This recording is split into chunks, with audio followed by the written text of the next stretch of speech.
Hello, ഞങ്ങൾ ഇന്ന് ടൗണിൽ പോയിട്ടോ. ഞങ്ങളുടെ കുടുംബത്തിലൊരു കല്യാണമുണ്ട്. ഡ്രസ്സ് എടുക്കാൻ വേണ്ടി പോവാണ്. തുണി നോക്കാനായിട്ട്, മെറ്റീരിയൽ നോക്കാൻ വേണ്ടിയിട്ടാണ് പോകുന്നത്. ഞങ്ങൾ വണ്ടി എടുത്ത് കുമാരസ്വാമി വെച്ചിട്ട് അവിടെ നിന്ന് ബസ് പോകാമെന്നാണ് വിചാരിക്കുന്നത്. മക്കളൊക്കെ ഉള്ളതുകൊണ്ട് അവർക്ക് വെയിലുള്ളല്ലോ, അതുകൊണ്ട് ഞങ്ങൾ വണ്ടി അവിടെ വെച്ചതാട്ടോ. പിന്നെ ബസ് കിട്ടി. ബസ്സിന് വേണ്ടി ഞങ്ങൾ ഓടുകയാണ്. അങ്ങനെ ബസ്സൊക്കെ കിട്ടി. ഞങ്ങൾ മുട്ടായി തെരുവിലേക്ക് പോകാൻ വേണ്ടിയിട്ട് ഇറങ്ങി. അതുകൊണ്ട് മാവൂർ റോട്ടിൽ ഇറങ്ങി. പിന്നെ അവിടെ ഇറങ്ങിയോണ്ട് കസവ് കേന്ദ്രം അവിടെ അടുത്ത് തന്നെ ആയതുകൊണ്ട് ഞങ്ങൾ അവിടെയൊക്കെ ഒന്ന് കയറി. അവിടുന്ന് കുറച്ച് മെറ്റീരിയൽസൊക്കെ നോക്കി. ഞങ്ങൾ അവിടെ ഇങ്ങനെ കയറിയപ്പോൾ തന്നെ നല്ല ഇതൊക്കെ ഉണ്ടായിരുന്നു, കളക്ഷൻസൊക്കെ ഉണ്ടായിരുന്നു കേട്ടോ. നല്ല കളക്ഷൻസൊക്കെ ഉണ്ടായിരുന്നു, കുഴപ്പമില്ലാത്ത കളക്ഷൻസൊക്കെ ഉണ്ടായിരുന്നു. പിന്നെ അവരെല്ലാവർക്കും വെള്ളമൊക്കെ കൊണ്ടു കൊടുത്തു. ഞങ്ങൾക്കൊന്നും തന്നില്ല, നമുക്കാരും ഇല്ലല്ലോ, സങ്കടമൊന്നുമില്ല, എന്നാലും ചെറിയൊരു വിഷമം. പിന്നെ ഞങ്ങൾ അവിടുന്ന് ഓട്ടോ വിളിച്ച് മുട്ടായി തെരുവിലേക്ക് പോകുന്നതാണ് ഇപ്പം നിങ്ങൾ കാണുന്നത്. അവിടെ പരാഗ് പോകാനാണ് ഞങ്ങൾ വന്നത് തന്നെ. അങ്ങനെ ഞങ്ങൾ മുട്ടായി തെരുവിലെത്തി. പരാഗിൽ നല്ല കളക്ഷൻ ഉണ്ടെന്ന് കേട്ടിട്ട് അങ്ങോട്ട് പോവാട്ടോ ഞങ്ങൾ.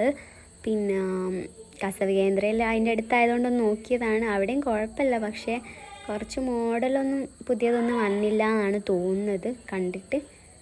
പിന്നെ നെറ്റിൻ്റെ ടൈപ്പൊക്കെ കുറേ ഉണ്ട്, പക്ഷേ ഞങ്ങൾ വിചാരിച്ച ടൈപ്പൊന്നും കിട്ടിയില്ല. പൂക്കി ഞങ്ങൾ പരാഗിലെത്തി ഗൈസ്. പരാഗിൽ നിന്ന് കുറേ കളക്ഷൻസൊക്കെ ഉണ്ടായിട്ടോ. കുറേ നേരം നോക്കി. പിന്നെ ഞാനും മോളും ഇങ്ങനെ കുറേ വീഡിയോസൊക്കെ എടുത്ത് നടന്നു.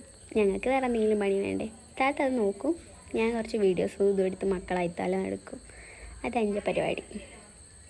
എനിക്ക് വേറെ എന്തെങ്കിലും പണി വേണ്ടേ? പിന്നെ എന്നോട് മോള് പിണങ്ങി നിൽക്കുന്നതാണ് നിങ്ങൾ കാണുന്നത്. ഓളെപ്പോഴും ഒരുപോലല്ല. പോന്ന് പറഞ്ഞ് മണ്ടിക്കാം. ചില സമയത്ത് ഒരു മുരട്ട് സ്വഭാവം വരാണ്ട്. ഇപ്പം കണ്ടില്ലേ ഭയങ്കര സ്നേഹം.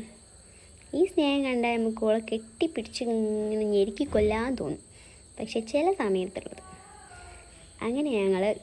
ഞങ്ങൾ പോയിക്കൊണ്ടിരിക്കുമ്പോഴാണ് ഞങ്ങൾ സൺഡേ മാൾ കണ്ടത്. ഞങ്ങൾ അവിടെ കയറി. സൺഡേ ഒന്നും അല്ലായിരുന്നു കേട്ടോ, എന്നാലും സൺഡേ മാളിൽ കയറാമല്ലോ. ആടെയും കുറേ സാധനങ്ങളൊക്കെ കണ്ട് ഞങ്ങൾ നോക്കി നിന്ന്. ഏതായാലും ടൗണിലൊക്കെ ഒരു ദിവസം പോകുന്നതല്ലേ, അപ്പം ഇങ്ങനെ നോക്കുന്നതാ ചുമ്മാ, വേറെന്ത്. പിന്നെ പണി മോളങ്ങനെ വെറുപ്പിക്കാമെന്നാണ് എൻ്റെ ഒരു പരിപാടി. ഓളെ വയ്യൊക്കെ നടന്നു. പിന്നെ ഞാൻ കുറേ സംഭവങ്ങൾ കണ്ടു കേട്ടോ. അവിടെ എല്ലാം നല്ല വില കുറവിലൊക്കെയാണ്. കൊറിയൻ ടൈപ്പ് ഡ്രസ്സും ടോപ്പും പാൻറ്റും ഒക്കെ ഉണ്ട്, കൊറിയൻ ടൈപ്പൊക്കെ ആയിട്ട്. പിന്നെ ചെരുപ്പിനൊക്കെ വില കുറവ്.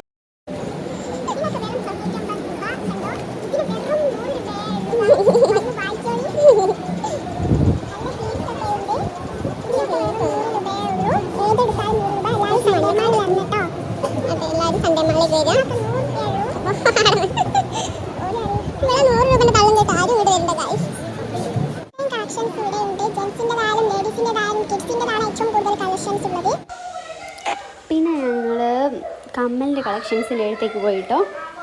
അത് 30 രൂപക്ക് നല്ല കളക്ഷൻസ് ഉണ്ടായിരുന്നു കേട്ടോ. ഞങ്ങൾ കുറേ നോക്കി. 30 രൂപ ആയതുകൊണ്ട് ഞങ്ങൾ 2-3 വാങ്ങിയിട്ടോ. ഞങ്ങൾ കുറേ എണ്ണം സെലക്ട് ചെയ്ത് നോക്കി, അത് നല്ലതെന്നൊക്കെ വാങ്ങി. പിന്നെ ഞങ്ങൾ അവിടെ നിന്ന് അങ്ങ് പോയി.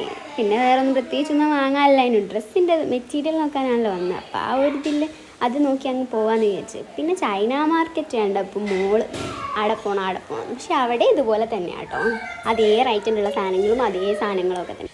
പിന്നെ കമ്മൽ കുറച്ചും കൂടെ കളക്ഷൻ ഉള്ളത് സൺഡേ മാർക്കറ്റിലാണ്. പിന്നെ ഞങ്ങൾ ബസ് കിട്ടി. ബസ്സിൽ നല്ല തിരക്കായിട്ട് ഞങ്ങൾ നിന്നതാണ്. പിന്നെ ഞങ്ങൾ കുമാരസ്വാമി ഇറങ്ങി. അതുപോലെ തന്നെ വണ്ടിമേൽ കയറി വീട്ടിലെത്തി. അപ്പോൾ എല്ലാവർക്കും ഇഷ്ടപ്പെട്ട like and subscribe. Thank you.